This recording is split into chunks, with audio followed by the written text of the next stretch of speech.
Ministro, mudando um pouco de assunto, diferente dos meus colegas, eu não poderia deixar de tocar e frisar aqui, bater na tecla, referente ao julgamento da Raposa Serra do Sol, ao marco temporal, até porque essa semana a gente tem a continuidade no STF do julgamento do processo em repercussão geral, que volta a discutir essa matéria sobre direito territorial. E não é todos os dias que a gente tem a oportunidade de estar diante do ministro, que foi o relator e que participou da construção do acórdão, da petição 3388.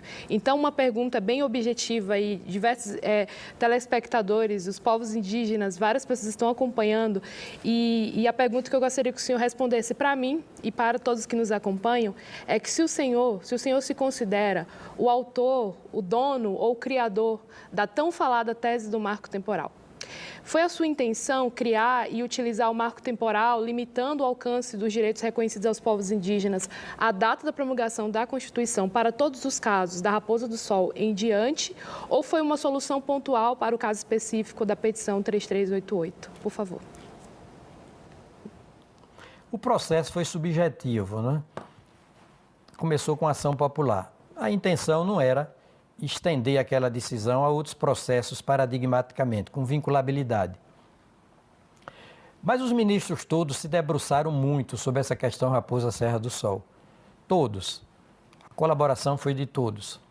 E nós chegamos à conclusão, o ministro Gilmar está nos ouvindo, eu fico bem à vontade para avivar a memória de todos nós. Ali, aquele capítulo, no âmbito do título sobre ordem social, o capítulo sobre os índios, dos índios, artigos 131 e 132, não é isso, Samara? 231. 231, 232. Além de outros, o artigo 20, por exemplo, número, acho que 7, sobre propriedade das terras indígenas. As terras indígenas são titularizadas dominialmente pela União. A competência exclusiva do Congresso Nacional para legislar sobre populações indígenas, a competência do Ministério Público para sair em defesa de direitos e interesses das populações indígenas, não sei quantos dispositivos. A Constituição se preocupou muito com a questão indígena e fez muito bem, sempre no sentido prestigiador das comunidades indígenas. Nós sabemos que chegamos à conclusão de que aquele capítulo, Samara, e você há de confirmar, ele foi cuidadosamente redigido. Cada palavra, cada expressão, tudo joeirado, tudo medido, tudo pesado. Aquele capítulo teve a colaboração virtuosa de historiadores, de antropólogos, de indigenistas. Então, nós tivemos muito cuidado com os limites semânticos. Daí porque eu fiz a diferença entre o Instituto da Outorga, que obedece à lógica temporal do doravante, e o Instituto do Reconhecimento, que obedece à lógica temporal do desde sempre. A Constituição não usou, por exemplo, a palavra território indígena.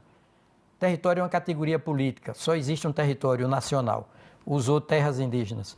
Não usou o substantivo povos indígenas. Só há um povo, categoria política, o povo brasileiro. Falou de comunidades indígenas, de populações indígenas, falou de tribos, falou de organizações indígenas, não de povos. Em nenhum momento a Constituição falou de nação indígena. Só há uma nação, a brasileira. Então, quando a Constituição ali diz as terras que atualmente ocupam, nós encontramos um limite semântico e entendemos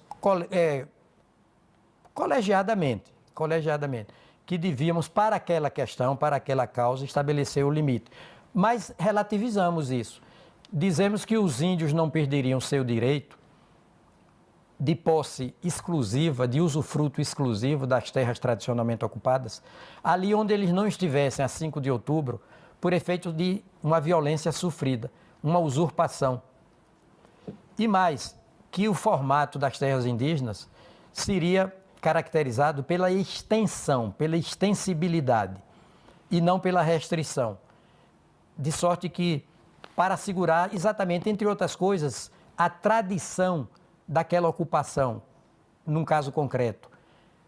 Não houve, Samara, não houve a intenção, de início não houve, de ir para além da subjetividade, do perfil subjetivo do processo, que foi uma ação popular.